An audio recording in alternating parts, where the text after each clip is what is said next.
Saudações prevencionistas, pessoal. Continuando, então, a nossa apresentação aí sobre espaços confinados, ok? Vamos aí à questão onde a gente tinha parado, que é da responsabilidade da organização. Então, onde começa a responsabilidade da organização aí? Então, primeiro lá, ó, identificar formalmente o responsável técnico pelo cumprimento. Ou seja, quem vai cumprir algumas regras que a gente vai ver daqui a pouco aí, a empresa tem que indicar formalmente, ou seja, vai ter que fazer um documento, um plano, né, montar um plano sobre o espaço confinado e dentro desse plano colocar lá quem vai ser o responsável técnico pelo cumprimento. Normalmente, supervisor de entrada de espaço confinado, às vezes empresas menores, o próprio técnico de segurança do trabalho, tá bom? E, lógico, né, critério da empresa é isso. Assegurar os meios e recursos para o responsável até cumprir as suas atribuições. Ou seja, não adianta eu botar no papel tudo escrito bonitinho, mas se não der condições e meios para que se execute também, né?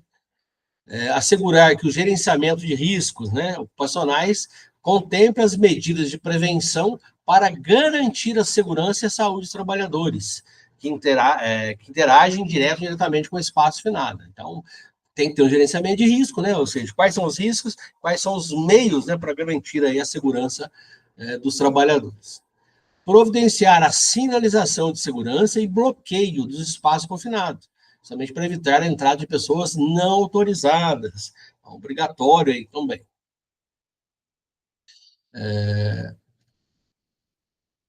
Fornecer as informações sobre os riscos e as medidas de prevenção previsto dentro da NR1, né, dentro do PGR, o gerenciamento de risco lá, né, aos trabalhadores, né, ou seja, fornecer essas informações, principalmente nos treinamentos, mostrar para essas pessoas, né, garantir os equipamentos necessários para que elas executem essas atividades, assegurar a disponibilidade de serviços de emergência, salvamento e de simulados, fazer simulação para casos reais, as pessoas saibam o que fazer.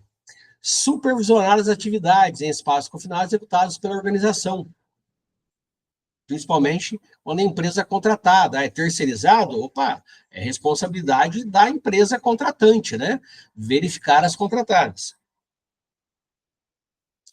A organização que possui espaço confinado deve elaborar e manter o cadastro de espaço confinado. Dentro desse cadastro, o que tem que ter? Identificação do espaço confinado, podendo para esse fim ser utilizado código rastreio. Ah, pode ser número? Pode, não tem problema nenhum. Ó. Espaço confinado A, B, C, 1, 2, 3, A1, enfim. Aí a identificação vocês vão montar dentro do plano. Qual que é o volume do espaço confinado? Tá? Então, existe lá toda uma tabelinha que é obrigatória, né? O número do espaço confinado, modelo retangular, volume 60 metros, enfim. Aí você tem que montar aí de acordo com o seu plano lá.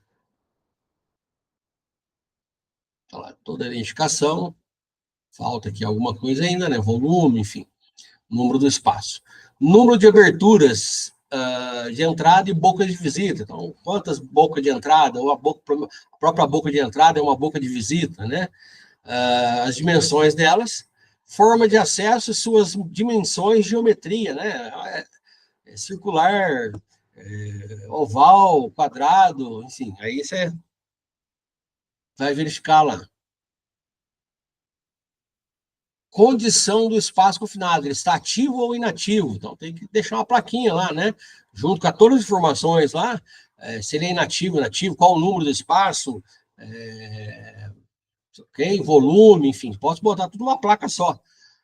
Vai precisar também da geometria, lá, croquis do espaço confinado, né, com previsão de bloqueios e raquetes.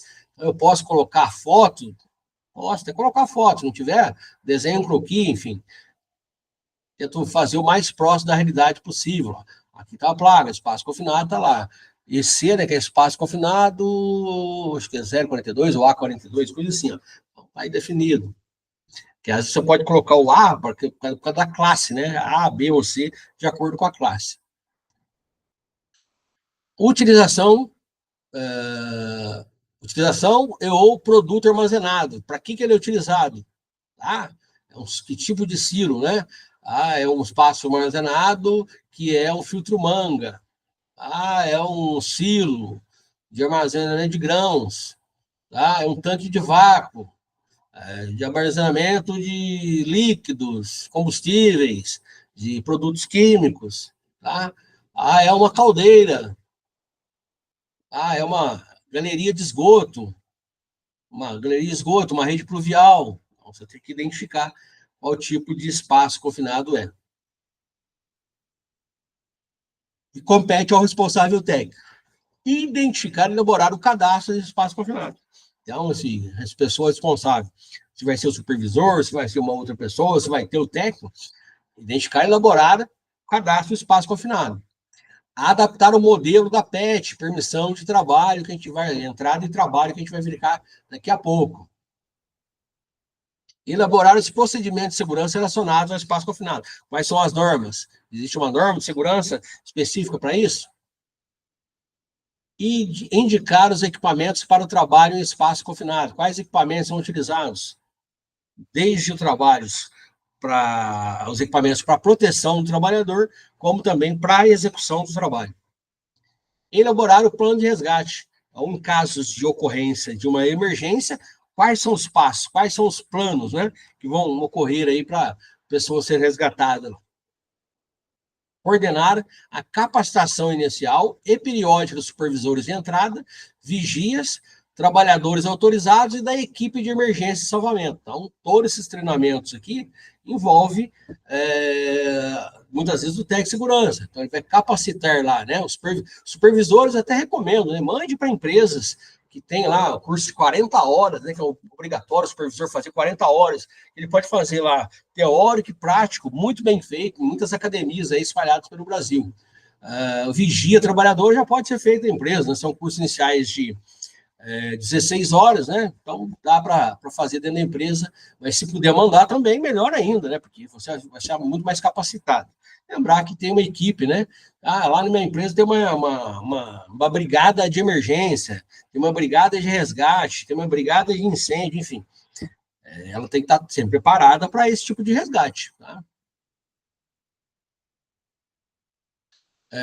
Quando os trabalhadores em espaço confinado for um prestador de serviço, porque às vezes tem muita responsabilidade, vamos terceirizar isso daí, né?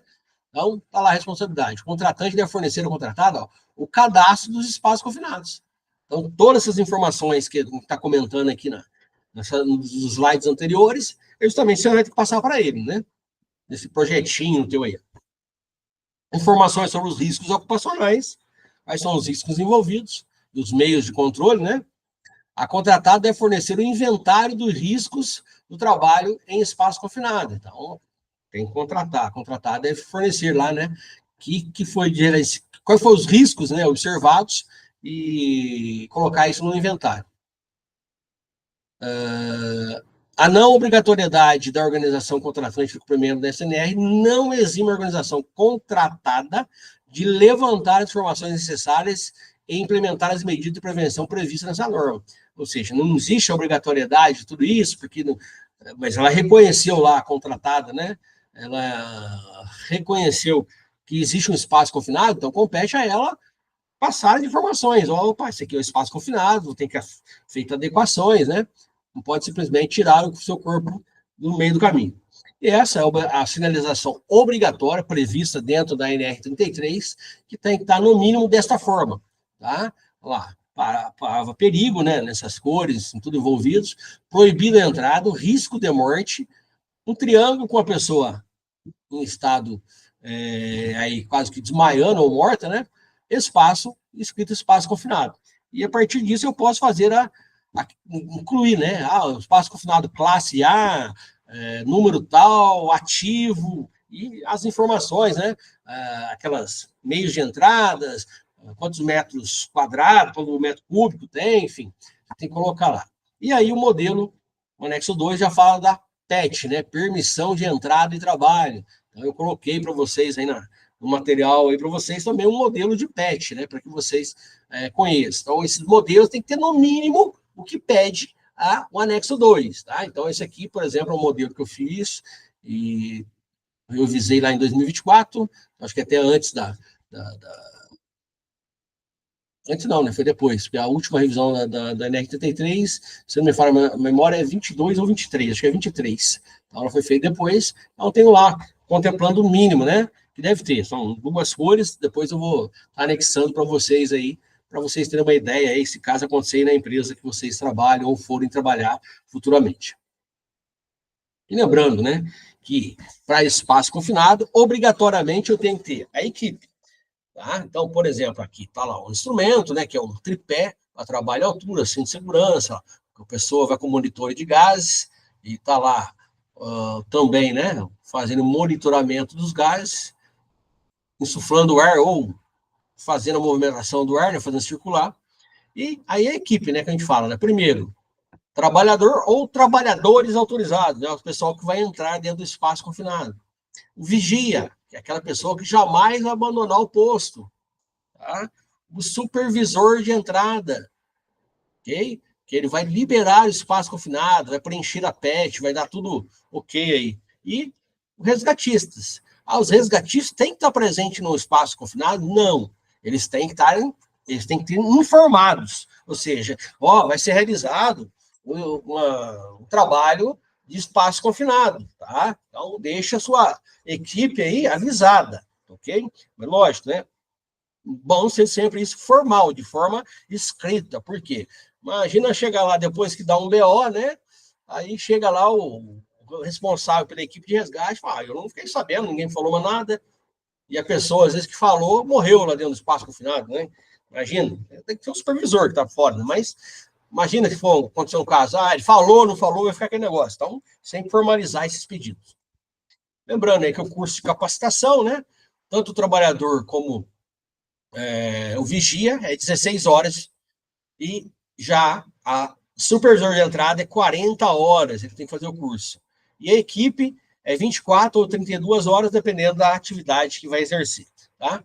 E atualização anual para todos, todo ano tem que fazer uma atualização de 8 horas, né? Então lá, os instrutores devem possuir comprovada proficiência no conteúdo que irão ministrar aí. Deixa eu só ir aqui na ela. Sumiu. Não era aqui, mas acho que é aqui. Na NR33, quando a gente fala de capacitação,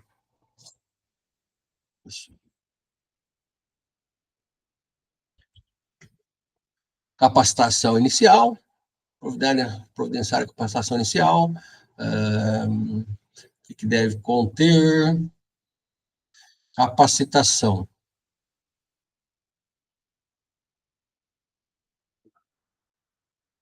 Tá, depois a gente vai ver o de hora, mas acho que está na tabela. Resgate, ok. A carga horária, então tá aqui. Ó. Supervisor de entrada, 40 horas e treinamento anual. O pessoal fala, mas agora é tudo bianual. Não. A NR1 ela diz o seguinte, que quando não previsto na norma, ou seja, no caso da NRTT3, se ele não está previsto nela, eu uso o que a NR1 fala, que os cursos podem ser de bianual, ou seja, a cada 2 anos. Mas no caso da NR 33, espaço confinado, ela fala anual, ok? Tá? Então, tanto o periódico ele é anual, tranquilo? Agora, o inicial, para aqueles que estão começando, né? Sempre 16 horas para o vestido trabalhador e 40 para o supervisor de entrada. Equipe de resgate e salvamento, conforme o plano de emergência, 24 ou 32 horas, observando o nível profissional do resgatista. Então, vai ser de acordo aí com o resgatista. E treinamento eventual, conforme previsto na NRU, quando houver desvios na utilização dos equipamentos, procedimentos de entrada dos espaços confinados, deve ser feito treinamento eventual, né? Quando identificados os desvios de operações ou nos simulados. Então, tem que ter um treinamento eventual nesses casos, tranquilo? Beleza, vamos lá então. Ele mantém aí essa questão anual aí para os treinamentos. E aí a tabela está aqui, esqueci que eu tinha colocado aqui, mas bom também lá, que é o anexo 3. A turma tem 3 anexos, e a gente viu aí, né, os 3 anexos. Primeiro, a sinalização, tá?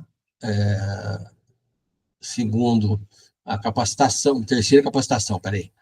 Vamos lá para não me confundir. Segundo é a PET, tá? Primeiro a sinalização, segundo a PET, terceiro já é a questão da capacitação. Tranquilo?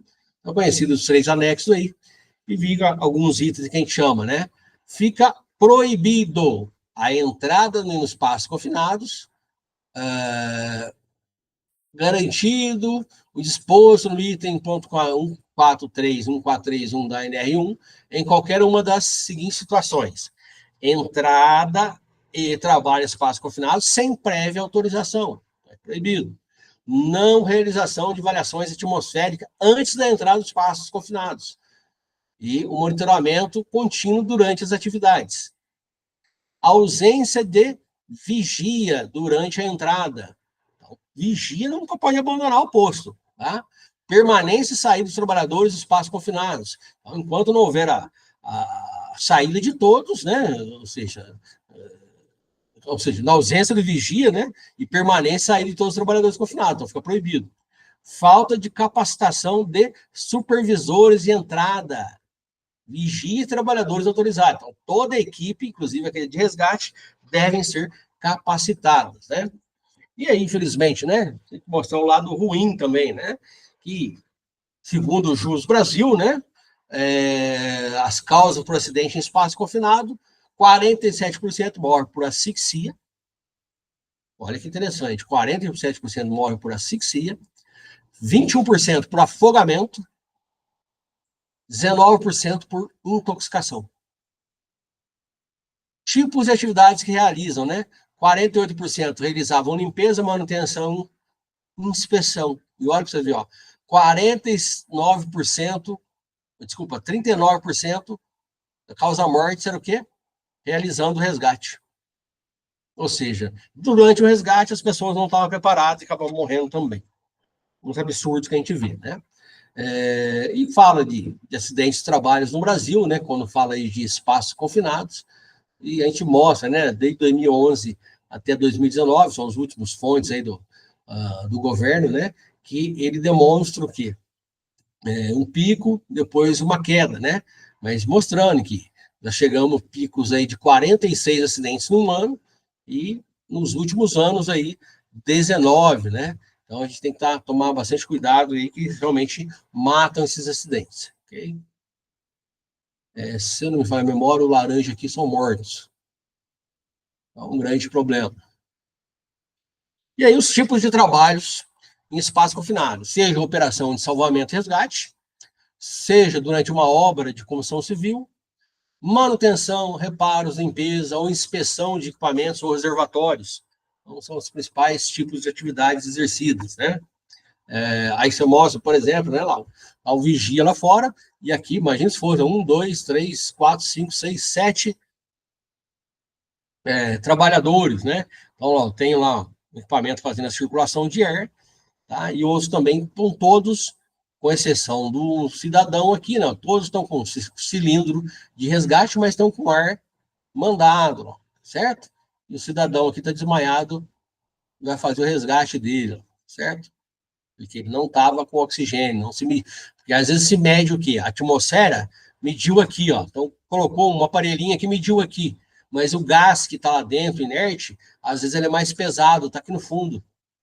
Então o que acontece? Às vezes fica 15, 20 centímetros. A pessoa baixou e não consegue levantar mais, porque ela não estava com o sistema independente aqui, né? Ela estava com o sistema, não estava usando sistema nenhum de respiração.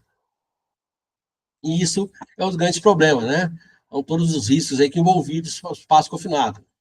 Pessoas morrem, nesses casos aí, principalmente por afogamento, as roupas estão todas molhadas aí, né? Enfim, às vezes por estar na água, alguma descarga elétrica, bem, acaba matando o indivíduo. E aí, também, né? Intoxicação por substâncias químicas. Muitas vezes, não se trabalha com esse produto lá na empresa, mas tem o quê? Um gás que é gerado por uma mistura de produtos, uma reação que teve lá dentro. Então tem que estudar muito bem para o técnico de segurança para conhecer isso daí, principalmente o supervisor de entrada. Atmosferas IPVS, imediatamente perigoso à vida e à saúde, pode matar o indivíduo. Ruído, às vezes você tem um lugar fechado e ligado lá, o ruído lá dentro, né? Uma máquina, alguma coisa, uma lixadeira, esmerilhadeira. É um grande concentrador, né? Falta ou excesso de oxigênio. Lembrar que nunca posso insuflar oxigênio dentro do espaço confinado, é proibido, que pode tornar uma atmosfera explosivos aí. O excesso pode fazer mal ao trabalhador. Gases e vapores, vibrações, quedas de objetos, ou quedas, né, porque não estavam preparados. Nem tinha atingido ainda, nem tinha entrado dentro do espaço confinado, mas, enfim, não tinha meios corretos para subida, faltava os EPI, faltava treinamento, faltava as linhas de vidas, falta proteção, né, provocou a queda do trabalhador. Atenção, motores a combustão é proibido em espaços confinados, pois geram dióxido de carbono, asfixiante simples, monóxido de carbono, asfixiante químico, que poderá levar à morte em poucos minutos. Então, às vezes, dá um gerador lá para gerar energia, para gerar energia também para compressor de ar. Aí o compressor de ar vai pegando o ar contaminado. Então, isso daí asfixia todo mundo lá dentro, ok? Beleza. Outros riscos, né? Infecção por riscos biológicos, contaminação, incêndio, explosão, temperaturas extremas, um ambiente muito calor, choque elétrico, às vezes a estrutura não está energizada corretamente, né? Ou os equipamentos que você levou para dentro lá, uma fiação enroscou lá, rasgou, encostou em toda a estrutura metálica, pode matar o indivíduo. Risco quando se trabalha em espaço confinado, engolfamento ou envolvimento. Tá? Aqui, por exemplo, ó, o indivíduo está trabalhando num lugar que pode descer e soterrá-lo. Tá? Outra coisa que ocorre muito é o quê? O pessoal está andando aqui em cima, como o tiro está saindo a saída por baixo, o que acontece? Ele faz esse funil aqui, no meio dele, aqui. Não faz até lá em cima, não, tá? Mas ele faz mais no meio aqui. Aí o que acontece? A pessoa está andando aqui, tum, afunda. Tchau, morreu sufocada lá dentro. Por quê? Isso aqui vai cobrir ela e não tem como salvar, a não ser que a abertura seja muito grande aqui embaixo, tá? E você consiga esvaziar e sair por ali, ou esvaziar isso daqui a tempo dele, a cabeça dele ficar para fora. Mas, gente, é rápido o sufocamento. Então, tudo que ele tem que ter é o quê? Uma linha de vida. Ele tem uma linha de vida, tá o cinto de segurança preso na linha de vida, com trava-queda, tá? Então, ele tá ali, tá tranquilo. Ok? Tomar cuidado muito com aqueles telescópicos aqui, porque se for aquele telescópio, né, que chama, né, aquele retrátil, melhor dizendo, né, o cinto de segurança, retrátil, enfim, acontece, não tem impacto, a pessoa afunda do mesmo jeito. Então tem até um simuladorzinho que a gente vai mostrar para vocês aí, né, quando a gente fala desse engolfamento aí, né, acontece muitas vezes aí. Então o cara está trabalhando aqui, literalmente ele se afunda aí, tranquilo? Então, eu tenho que estar com a roupa, com EPI, com a linha de vida preparada. Aqui, ó. Ela pegou chama ali, uma garrafa, um galão, né? Botou 2 bonequinhos. Ele botou um cinto de segurança preso, tá? Nessa altura que a pessoa está trabalhando.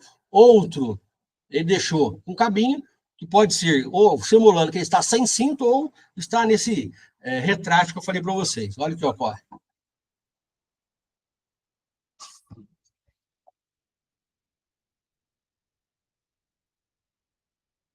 O azulzinho fica, porque o cinto travou, prendeu ele. Olha o vermelhinho lá, foi embora. Como esse é um simulador, deixou saindo, ó. Esticou a cordinha dele para não entrar para dentro do sistema. Isso, ou ele estava com a corda muito longa, que muitos trabalhadores deixam, né, para ter mais mobilidade, ou era um retrátil, né, que daí não deu tranco, ele não travou, não deu a queda, ele não travou. E agora ali, claro, ele apareceu de volta, né, porque ele fez uma vez. Pareceu que está desvaziando, né, gente? Ok? Risco, animais peçonhentos dentro de espaços confinados, às vezes pode ter grandes problemas, né? Não tantos que nem desse jeito, né? Mas caso real, né? Aí outro caso real aí, ó. Preso aí, tá? Preso aí porque foi pego aí dentro do espaço confinado. Baixa luminosidade, encarceramento, a pessoa fica enroscada, ok? E aí o risco de atmosférico que a gente vai começar a falar na próxima videoaula aí, tranquilo? Na próxima videoaula a gente volta e continua esse bate-papo aí com vocês, tá? Até já aí.